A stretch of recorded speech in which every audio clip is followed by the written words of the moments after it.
Hello friends, first video में हमने author के बारे में और चैप्टर के इंट्रोडक्शन, इस चैप्टर के 4 पैसेज कर लिए थे। आज उसके आगे से शुरू करते हैं। इस बार ये थे, क्या कौन थे ये बच्चे? रिफ्यूजी चिल्ड्रन, शरणार्थी बच्चे थे। कैसे बच्चे थे? शरणार्थी बच्चे थे। ये उन लोगों के बच्चे थे जो पार्टीशन के समय इंडिया में शिफ्ट हो गए थे। व्हेन पार्टीशन आगे बताया गया है। व्हेन पार्टीशन मीन्स डिवीजन, बंटवारा between India and Pakistan was decreed means आदेश होना, घोषित होना। जब इंडिया और पाकिस्तान के बीच में बंटवारा किया गया तो ये उस समय जो शरणार्थी भारत आए थे उन शरणार्थी के बच्चे थे। Hundreds of thousands of people pulled up their roots and changed their residences. What's here? Hundreds of thousands of people, हजारों सैकड़ों लोगों ने pulled means here rooted out, खींचना यानी जड़ से उखाड़ना, समूल नष्ट होना। देयर रूट्स, अपनी जड़ों से, जहाँ पर वे परमानेंटली इसके पहले रहते थे वहाँ से उन्हें अब हटा दिया गया था। तो ऐसे हजारों सैकड़ों लोग थे। एंड चेंज्ड, उन्होंने क्या किया था? बदल लिया था देयर रेजिडेंस, जो उनके परमानेंट स्थायी निवास स्थान थे उसको बदल कर ये इंडिया में आ गए थे। तो ऐसे लोग बहुत अधिक संख्या में थे क्योंकि वो अब रिप्लेस हो गए थे। तो यहाँ पर राइटर ने रिप्लेसमेंट का लाइव डिस्क्रिप्शन किया है कि रिप्लेसमेंट या डिस्प्लेसमेंट जिसे कहते हैं, डिस्प्लेसमेंट के बाद, एग्जाइल के बाद लोगों की सिचुएशन कितनी वर्स होती है। ओके, देखते हैं। देखिए, 9 मिलियन पीपल, 9 मिलियन लोगों ने लेफ्ट छोड़ दिया था क्या? पाकिस्तान को। डाइवर्जन के टाइम, पार्टीशन के टाइम कितने लोगों ने पाकिस्तान को छोड़ दिया था? 9 million people.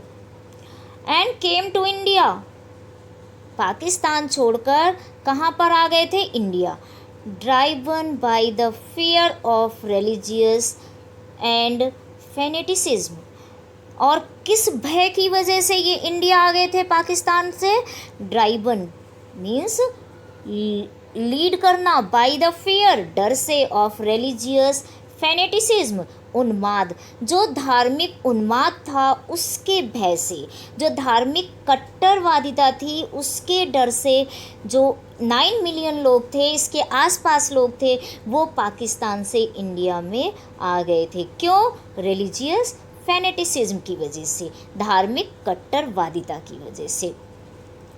They were poor people, वह बहुत गरीब लोग थे। टू स्टार्ट विद, नई शुरुआत के लिए, एक न्यू बिगनिंग के लिए इनके पास कोई पूंजी नहीं थी, मनी नहीं था जिससे वो यहाँ पर अपनी जड़ों को गहराई तक, जैसे कि जहाँ पर पहले रहते थे वैसे तुरंत कर सकें। तो they were poor people to start with, नई शुरुआत करने के लिए वे बहुत गरीब लोग थे। दे वर पुअरर, वे और अधिक गरीब थे। As they began their long track, वे और गरीब हो गए। सॉरी, इस लाइन को फिर से देखना कि दे वर पुअरर, वे और अधिक गरीब हो गए। एज, जब they began their long trek, जब उन्होंने लंबी यात्रा शुरू की। For all they could carry, और जो कुछ वह अपने साथ कैरी कर पाए, was a bit of food, bit of means थोड़ा सा, फूड भोजन, जो कुछ वो अपने साथ थोड़ा सा कैरी करके ला पाए वो क्या था? अ bit of food and a few belongings, केवल अपनी कुछ वस्तुएं। तो अपने साथ लॉन्ग ट्रैक पर केवल कुछ खाने का सामान और दूसरी ज़रूरी वस्तुएं ही कैरी करके ला पाए। सून, जल्दी ही, they were out of food, out of food means without food, अब उनके पास जो भोजन था वो जल्दी ही समाप्त हो गया। A few days after they started, A few days after, कुछ दिनों के बाद ही they started means they started their journey, जब उन्होंने अपनी यात्रा शुरू की या जब वो यहाँ पर आए उसके कुछ दिनों के बाद ही उनके खाने पीने की चीज़ें समाप्त हो गई. They began to fall, वे गिरने लगे by the wayside, रास्ते में ही, from the weakness of hunger, भूख की मीन्स भूखे थे, प्यासे थे. तो इस हंगर की वीकनेस की वजह से क्यों गिरने लगे रास्ते में? वीकनेस ऑफ हंगर, भूख की वजह से जो वीकनेस आ गई थी, फिजिकल वीकनेस के कारण अब वे रास्ते के किनारे पर ही गिरने लगे. एंड डाइड, सिर्फ गिरने नहीं लगे, and died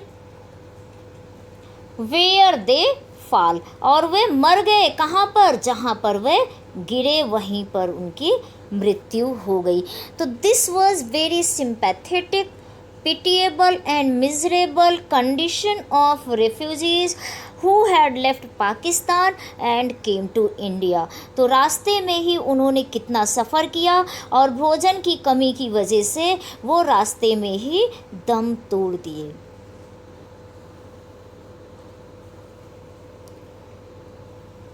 The children's, next passage है, the children selling baskets were sons and daughters of these refugees.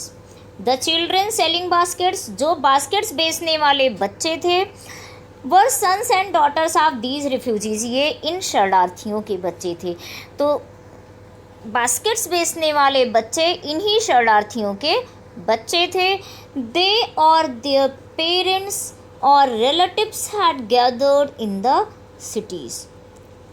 They or their parents, वे बच्चे और उनके पेरेंट्स, उनके रिलेटिव्स, सगे संबंधी, had gathered in the cities, वे शहरों में इकट्ठे हो गए, शहरों में जाकर बस गए. और क्या करते हुए? सेटिंग अप स्टॉल्स लगाते हुए, छोटी छोटी दुकानें लगाते हुए, मैन्युफैक्चरिंग बनाते हुए, क्रिएट करते हुए, सिंपल आर्टिकल्स, साधारण वस्तुओं को बनाते हुए और स्टॉल सेट करते हुए वे शहरों में जाकर बस गए, इकट्ठे हो गए. ट्राइंग टू मेक, और क्या करते हुए? ट्राइंग, कोशिश करते हुए, to make a living in markets already over crowded, ऐसे मार्केट में अपनी आजीविका चलाने की कोशिश करते हुए जो कि पहले से ही ओवर क्राउडेड थी. They lived in cloth and grass sheds, और वे कहाँ रहते थे? Because they were homeless, they had no houses, they had no roofs, उनके पास छतें नहीं थी, घर नहीं थे, होमलेस थे. They have no much belongingness, उनके पास बहुत अधिक वस्तुएं नहीं थी. तो कहाँ पर रहते थे? दे lived in cloth and grass shades, घास फूस से बने हुए शेड में और कपड़े से बने हुए शेड पर वो लोग रहते थे, उसके अंदर रहते थे, जैसे कि कोई टेंट का घर हो, के कपड़े से बने हुए और ग्रास शेड में रहते थे. और कहाँ पर रहते थे? That lined the streets, lined जिनकी कतारें थी, लाइंस थी, स्ट्रीट में, गलियों में, लाइन में, एक कतार में घास से बने हुए और कपड़े से बने हुए शेड में रहते थे. The peasants among these refugees, इन शरणार्थियों के बीच में जो पेजेंट्स थे, किसान थे, had been accustomed to be familiar, परिचित होना, known to, little all their lives for the annual income, little all their lives, वे पूरे जीवन किस चीज़ से परिचित रहे थे? कृषि से संबंधित नॉलेज थी उनमें. देखिए, फॉर द एनुअल इनकम, जो उनकी वार्षिक आय थी, इनकम थी, ऑफ एन एग्रीकल्चरल फैमिली, वो क्या था? एग्रीकल्चरल फैमिली से बिलोंग करते थे. Does not on the average exceed $100 a year, तो जो एग्रीकल्चरल फैमिली से बिलोंग करते थे उनकी एनुअल इनकम के बारे में मिस्टर डगलस बताते हैं कि उसका जो एवरेज है वो कितना था?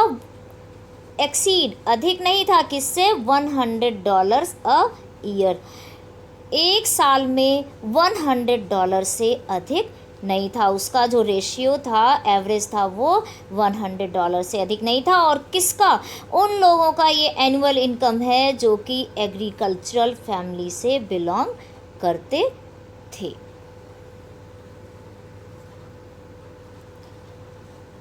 Next passage, The average unskilled laborers makes 30 cents a day or less than $2 a week. The average, जो एवरेज अनस्किल्ड लेबरर थे, लेबरर जो मज़दूर थे, और ऐसे मज़दूर जो स्किल्ड नहीं थे, प्रोफेशनल नहीं थे, एक्सपर्ट नहीं थे, साधारण थे, जिनका नॉलेज लेवल एक्सपर्ट लोगों के समान नहीं था, वो अनस्किल्ड लेबरर्स थी। उनकी इनकम क्या थी, मेक्स 30 सेंट्स अ डे, एक दिन में उनकी इनकम सिर्फ और सिर्फ 30 सेंट्स थी, और लेस दैन $2 अ वीक, अथवा एक वीक में $2 से भी कम थी। It was the minute observation of ए जज, एंड हु इज़ द जज हियर, राइटर हिमसेल्फ। तो एक लेखक, यह लेखक जो कि एक जज है, उसका मिनट ऑब्जर्वेशन कितना लाइव और रियल है, इसीलिए इन्हें रियलिस्ट कहा गया है। Okay, there is one meal a day, an onion, a piece of bread, a bowl of pulse with milk. There is one meal.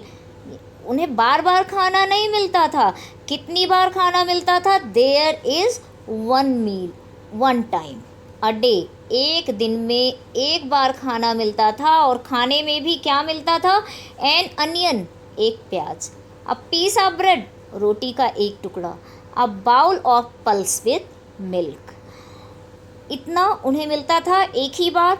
पर है शायद अ बिट ऑफ गोट चीज़, शायद गोट के मिल्क से बना हुआ चीज़। It was only the guess of the author कि इनका, यानी जो ये पुअर पीपल थे, इनके खाने में जो एक टाइम खाना मिलता था, तो क्या मेन्यू रहा होगा, क्या मिलता रहा होगा। This was only a guess. No tea, और कोई चाय नहीं मिलती थी इन्हें, नो कॉफ़ी, कॉफ़ी भी नहीं, no fat, oil, ghee, like this, कोई फैट नहीं, नो स्वीट्स। उनके खाने में, इन पुअर लोगों के खाने में टी भी नहीं है, कॉफ़ी भी नहीं है, फैट भी नहीं है, स्वीट्स भी नहीं है, एंड नो मीट, ये भी नहीं है, कोई मांस नहीं, मिठाइयाँ नहीं, फैट नहीं, चाय कॉफ़ी नहीं। Because and why, what's the reason, because they are poor, poor and very poor, वे लोग बहुत और बहुत ही गरीब थे। $100 a year is not $2 a week, साल भर में जो इनकी इनकम अगर $100 है, इज़ नॉट $2 अ वीक, अगर उसका एवरेज निकालते हैं तो वो एक वीक में $2 भी नहीं होता है। तो $100 a year is not $2 a week, yet even that small amount, लेकिन फिर भी वह छोटी सी amount is hard to earn by selling baskets to people, इस छोटी सी इनकम को भी कमाना कितना हार्ड था, डिफ़िकल्ट था, मुश्किल था, टू अर्न, कमाना, बाई सेलिंग बास्केट्स, और क्या करके, बास्केट बेचकर ये छोटी सी अमाउंट कमाना भी बड़ा मुश्किल था। किसके लिए, टू पीपल, उन लोगों के लिए, too poor to buy them, जो कि इतने गरीब थे कि उन्हें खरीद सकते। That no doubt is the reason these little children descended on me like locust. हाँ जी, यहाँ पर उन फार्मर्स को बताया गया है कि जिनके पास स्मॉल अमाउंट है, जो मुश्किल से इन बास्केट्स को खरीद सकते थे, तो जो अपनी आजीविका ही मुश्किल से चलाते थे, तो वो शरणार्थी बच्चों की बास्केट कैसे खरीदते। इसलिए जब इन रिफ्यूजी चिल्ड्रन को लगा कि वहाँ पर एक फॉरेनर आया है और वो उनके लिए एक अच्छी मार्केट साबित हो सकता है, तो ये बच्चे उस पर टूट पड़े, यानी लेखक को चारों तरफ से घेर लिए। कैसे? लाइक लोकस्ट, जैसे टिड्डियों का दल होता है, ठीक वैसे ही बच्चों ने घेर लिया। देखिए क्या है आगे। दैट नो डाउट, इसमें संदेह नहीं है, इज द रीजन, यही कारण है, दीज लिटिल चिल्ड्रन, इन नन्हे रिफ्यूजी बच्चों ने, डिसेंडेड, हम पर टूट पड़े, मुझे घेर लिया, ऑन मी, मुझ पर, लाइक लोकस्ट, टिड्डियों के समान। यहाँ पर पोएट ने एक लिटरेरी डिवाइस यूज किया है, वो सिमली है, क्योंकि यहाँ पर रिफ्यूजी चिल्ड्रन को किससे कंपेयर किया गया है? Like लोकस्ट्स।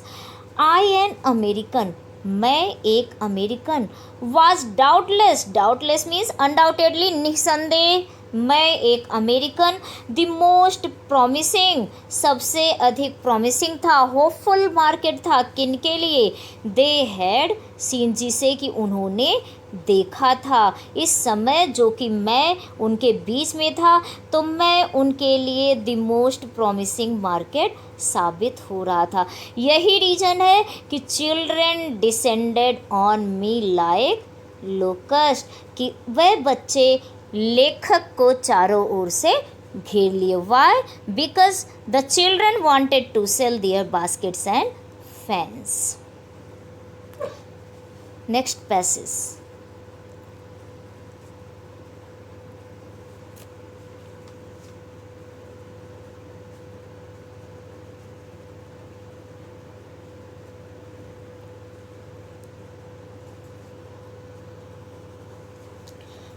I bought one tiny basket.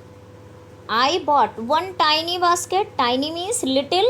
मैंने एक छोटी सी बास्केट खरीद ली। फॉर अ फ्यू आनाज, जिसकी कीमत, जिसकी कॉस्ट क्या थी? केवल कुछ आना थी। ठीक है, तो ऑथर ने क्या खरीदा? टाइनी बास्केट, एक छोटी सी बास्केट खरीदी। अनदर फ्रूट बास्केट, और दूसरी फ्रूट रखने वाली बास्केट खरीदी। फॉर अ बिट मोर, जो कि थोड़े और अधिक पैसे में थी, थोड़े और अधिक अनाज में थी। A beautiful waste paper basket for a rupee, और एक सुंदर सी, आगे क्या खरीदा? सबसे पहले ऑथर ने टाइनी बास्केट खरीदी, जिसकी कीमत, जिसकी कॉस्ट फ्यू अनाज थी।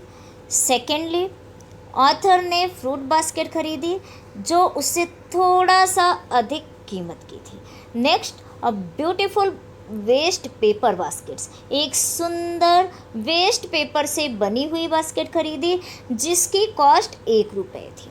अ लवली स्विंग बास्केट, एक सुंदर सी स्विंग बास्केट खरीदी फॉर अ रूपी, 1 रुपये में। अ फ्यू फैंस, कुछ फैंस खरीदे फॉर एन आना, 1 आना में, और 2 अ पीस, अथवा 1 या 2 पंखे खरीदे, कुछ पंखे खरीदे जिसकी कीमत 1 आना या 2 थी। माई आर्म्स, और इस समय ऑथर ने इतनी शॉपिंग कर ली उन बच्चों से कि ऑथर अपने बारे में बताते हैं कि माई आर्म्स, मेरी बाहें, मेरे हाथ, वर फिल्ड, भर गए, and I have spend not 50 cents, और मैंने अभी 50 सेंट्स भी खर्च नहीं किए थे कि मेरे दोनों हाथ पूरी तरह से इन आर्टिकल से भर गए, जो जिसे बच्चों ने सेल किया था या जिसे ऑथर ने बच्चों से खरीदा था। The children pressed in shouting their wares, और बच्चे क्या कर रहे थे? प्रेस्ड, दबाव डाल रहे थे, धक्का मुक्की कर रहे थे। इन शाउटिंग, चिल्लाते हुए, दियर वेयर्स, अपने सामान के बारे में, अपनी वस्तुओं के बारे में, हैंडमेड आर्टिकल्स के बारे में चिल्लाते हुए बच्चे एक दूसरे को प्रेस कर रहे थे, पुश कर रहे थे। आई वॉज अ प्रिजनर, यहाँ पर एक मेटाफर है। पोएट ने अपने आप को किससे कंपेयर किया है? एक प्रिजनर से। The author is saying I was a prisoner, मैं इस समय एक कैदी के समान था। कंप्लीटली सराउंडेड, पूरी तरह से घिरा हुआ। अनेबल टू मूव, हिलने में पूरी तरह से सक्षम नहीं था, अनेबल था, अक्षम था। तो लेखक अपने लिए कहता है कि उस समय मेरी स्थिति एक कैदी के समान थी, पूरी तरह से मैं उन बच्चों से घिरा हुआ था और अनेबल टू मुंह हिलने में भी वो असमर्थ था। क्यों? क्योंकि उसके चारों ओर बच्चे लोकस्ट के समान, टिड्डी दल के समान लेखक को घेर रखा था। The most diligent aggressive vendor was a beautiful girl of 9। Yes, ये वो लड़की है जिसके बारे में लेखक ने ये चैप्टर लिखा है, a girl with a basket.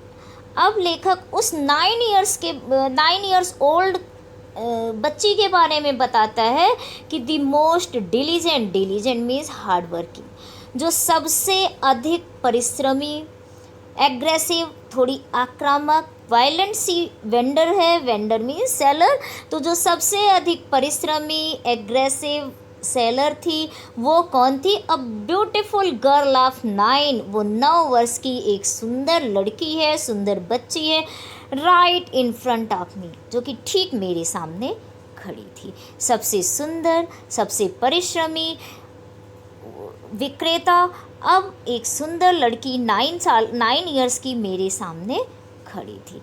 She had a lovely basket, उसके पास सुंदर बास्केट थी, विद हैंडल, जिसमें हैंडल भी था। ठीक है, बास्केट कुछ बास्केट्स विदाउट हैंडल्स की होती हैं और कुछ में हैंडल्स होते हैं। तो ये बास्केट जो कि ये बच्ची लेकर खड़ी थी वो हैंडल्ड बास्केट थी।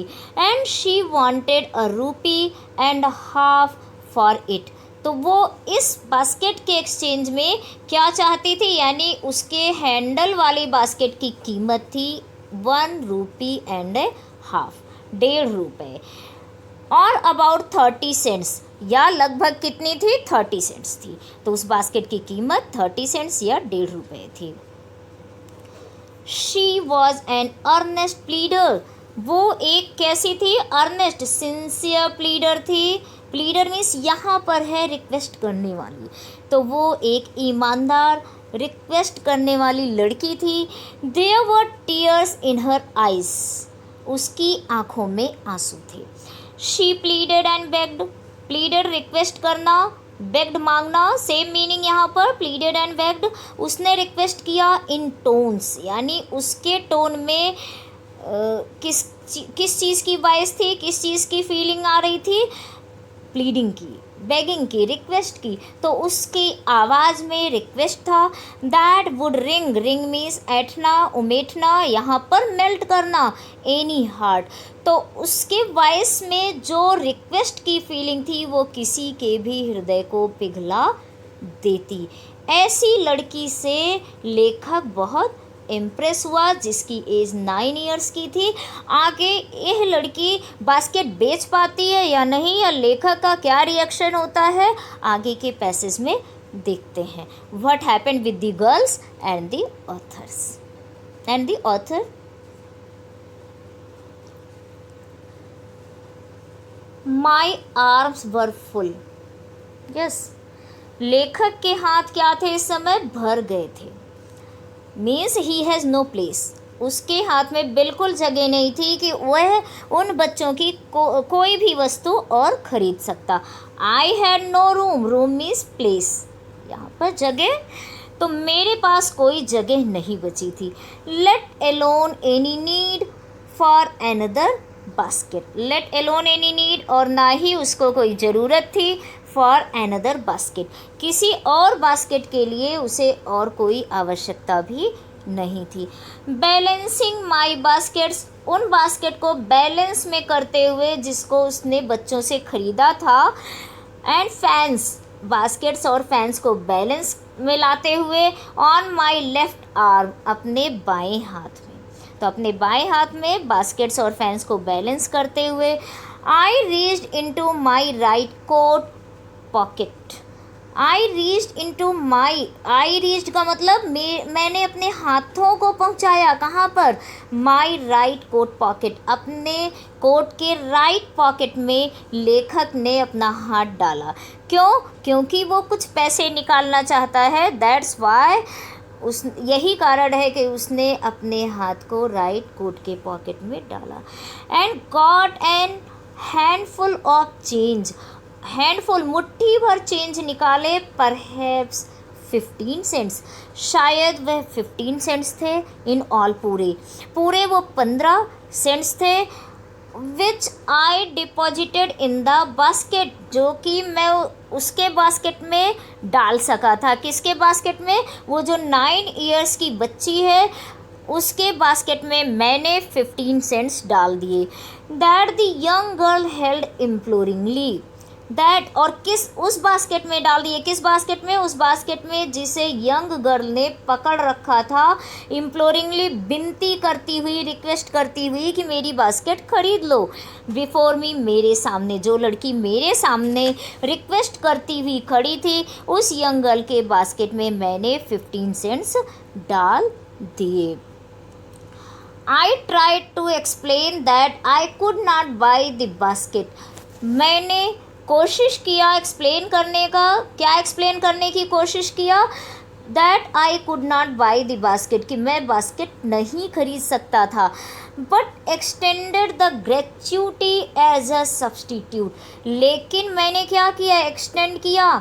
यहाँ पर प्रोवाइड करना, एक्सटेंड में फैलाना, यहाँ देना। ग्रेच्युटी मीन्स सम हेल्प, इनाम के रूप में, पुरस्कार के रूप में, एज ए सब्सटीट्यूट, ऑप्शन के रूप में, क्योंकि वह बास्केट नहीं खरीद सकता। But he wanted to help that 9 year old girl, लेकिन वो 9 ईयर ओल्ड गर्ल की मदद करना चाहता था, इसलिए सब्सटीट्यूट के रूप में उसने 15 सेंट्स उसके बास्केट में डाल दिया। पैसे तो डाल दिए, 15 सेंट्स डाल दिए, लेकिन राइटर को तुरंत रियलाइज़ हो गया कि ये उसका बहुत गलत स्टेप था। कैसे? आगे देखते हैं, ठीक है। आई रियलाइज्ड, मुझे रियलाइज़ हुआ, at once what offence I had given. Offence means यहाँ पर रॉन्ग, वैसे ऑफेंस मीन्स वायलेंट होना, एग्रेसिव होना। तुरंत ही मुझे रियलाइज़ हो गया कि मैंने कितना गलत किया है ऐसा करके। दिस चाइल्ड ऑफ 9, यह 9 वर्ष की बच्ची, dressed in rags and on the edge of the starvation, dressed in rags, जिसने कि फटे पुराने कपड़े पहन रखे थे और जिसकी स्थिति क्या थी? एज ऑफ स्टारवेशन, जो भूखमरी की स्थिति पर थी, भूख से मर सकती थी।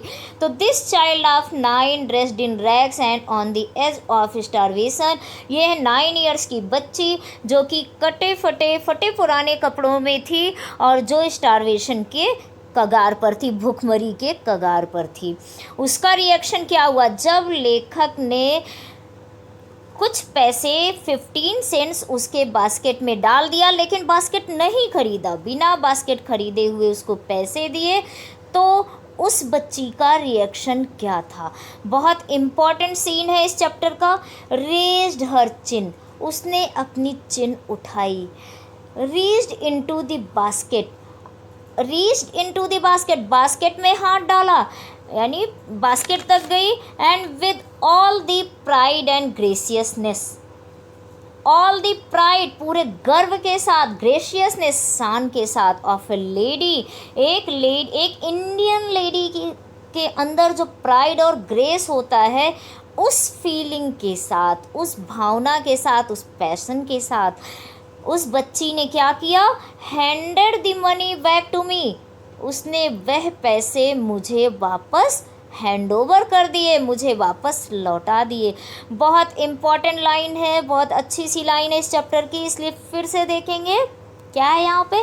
दिस चाइल्ड ऑफ 9, यह 9 वर्ष की लड़की, 9 ईयर्स की child, dressed in rags and on the edge of starvation, जो कि फटे पुराने कपड़ों में थी और भुखमरी के कगार पर थी।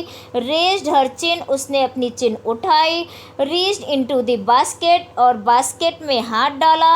And with all the pride and graciousness of a lady, एक इंडियन लेडी के आत्मस्वाभिमान और शान के साथ, सम्मान की भावना के साथ, handed the money back to me, उसने मुझे मेरे पैसे वापस लौटा दिए। There was only one thing, अब एक ही रास्ता बचा था, I could do, जिसे कि मैं कर सकता था। अब एक ही ऑप्शन ऑथर के पास था जिसे ऑथर कर सकता था, because author was very kind hearted man. वो इग्नोर भी कर सकता था, लेकिन अब वह सोच रहा है कि एक ही तरीका है जो वो कर सकता है। वो क्या कर सकता है, उस बच्ची की हेल्प कैसे कर सकता है। आई बॉट द बास्केट, मैंने बास्केट खरीद लिया। और when the author bought the basket, जब लेखक ने बास्केट खरीद लिया, what which type of feelings comes into the heart and heart of the child and what was the face expression of that child. उस बच्ची का face expression क्या था, देखने के लायक था face expression. She wiped her eyes, wipe पोंछना, उसने अपने आंसू पोंछ लिए। शी वाइप्ड हर आइज, उसने अपनी आंखें पोंछ ली। Smiled and dash down the platform, मुस्कुराई, डैश डाउन, नीचे चली गई, भाग कर गई, प्लेटफॉर्म से नीचे भाग कर चली गई। Headed for some grass that would have at least 30 cents that night, और वह बच्ची प्लेटफॉर्म से नीचे किधर गई, हेडेड, आगे की ओर, move forward, for some grass, grass के आगे छोड़ दिया है ऑथर ने। Grass means the houses, the huts, the roofs made with grass, उस छत के नीचे जो कि घास फूस से बनी हुई थी, उस ओर वो बच्ची चली गई। दैट वुड, और वह घर, वह हट, that would have at least 30 cents that night, और उस हट में उस रात शायद 30 cents होंगे, क्योंकि ऑथर ने उसकी बास्केट खरीद लिया था। आई told this story, the author was so impressed by this incidence, लेखक इतना इम्प्रेस हुआ इस इंसिडेंट से कि उसने क्या किया। I told this story to prime minister Pandit Jawaharlal Nehru, लेखक ने इस कहानी को पंडित जवाहरलाल नेहरू जी को बताया, उनसे शेयर किया। आई टोल्ड हिम, मैंने उन्हें बताया। इट वॉज वन रीज़न, यही एक कारण था। I had fallen in love with India, यही एक कारण है कि ऑथर इंडिया से इतना अटैच्ड है। क्यों? क्योंकि इंडिया में self decency, self respect, self pride की फीलिंग है, और वो भी किन में, 9 years old चिल्ड्रन में भी, इतने छोटे बच्चों में भी आत्मस्वाभिमान और आत्मसम्मान की भावना स्पष्ट दिखाई देती है।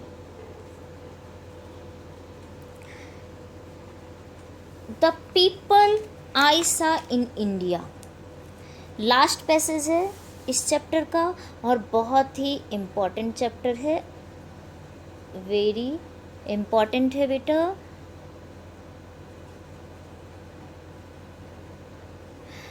द पीपल आई सा, जिन लोगों को मैंने देखा, कहाँ पर, इन इंडिया, भारत में।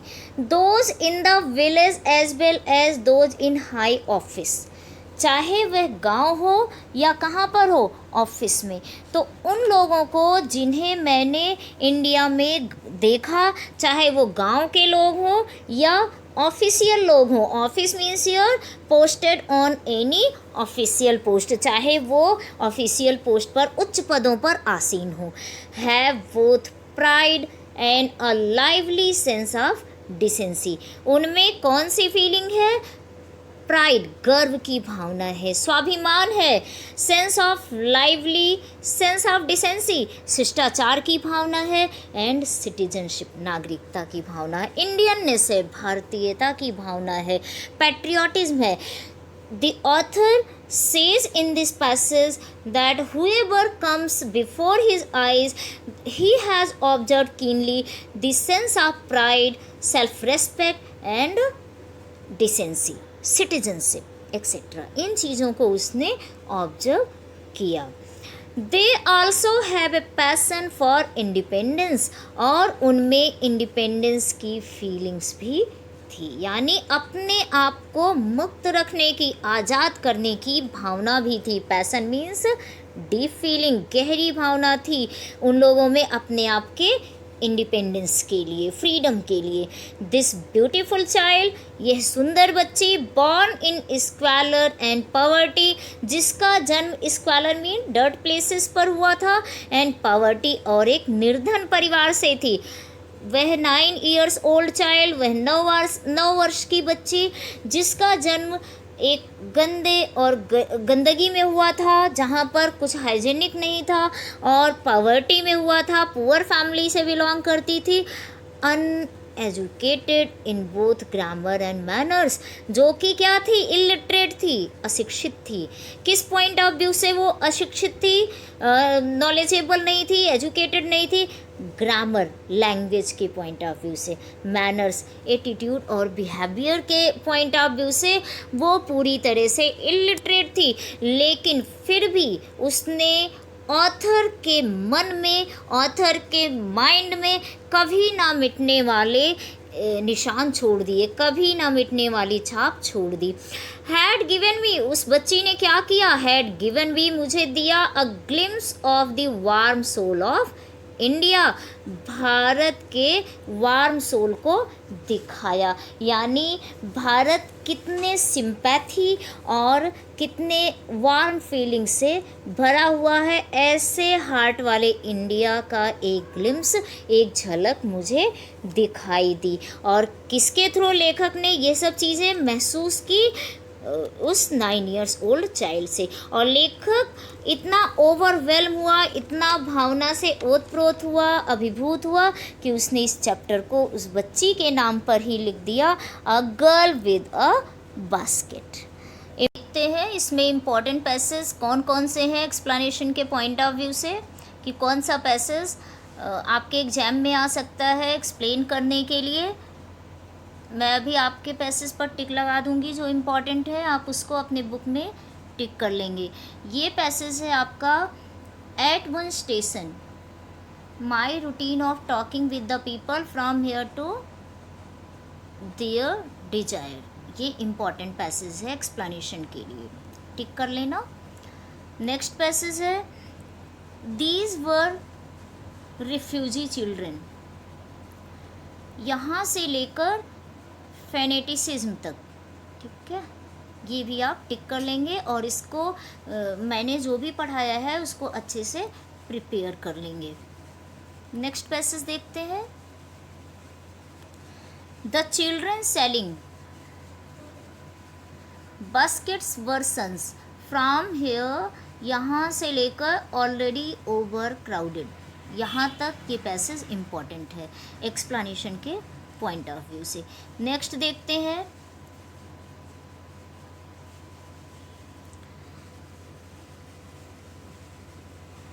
इस पैसेज में एक्सप्लेनेशन के लिए यहाँ से इम्पॉर्टेंट है, this child of 9 that night.